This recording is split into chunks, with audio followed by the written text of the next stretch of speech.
大家好，今天分享一个用电饼铛做水煎包，方法简单，包子底部酥脆，外层松软，非常好吃。我会详细讲解，会讲到包子如何发面和不塌皮，以及水煎包下面如何酥脆。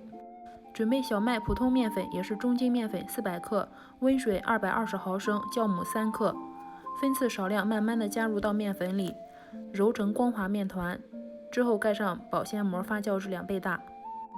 猪肉大葱馅加入适量的盐、白胡椒粉、鸡汁、蚝油、白砂糖，适量的老抽，抓均匀。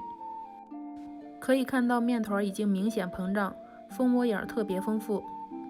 取出面团，揉4-5分钟，排下里面的空气。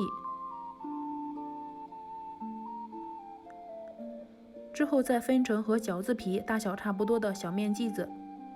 包子皮不要擀太薄，包的时候这个面皮要往上提拉着，这样才容易收口。做好之后盖上保鲜膜，2次发酵，发酵好的状态就是手感掂起来发轻。电饼铛开中火，多刷一点油，放入发酵好的包子。接下来准备面粉水，凉水350毫升，加入1勺面粉，搅拌均匀。煎至包子底部金黄的时候，倒入面粉水，它的作用是糊化，可以使水煎包底部酥脆。盖上盖子，开大火。期间注意观察，水分快要收干的时候，直接拿掉盖子，进行开盖收干水分。这个时候包子非常的松软，已经有9分熟了。水分完全收干的时候，出锅前撒入葱花就可以了。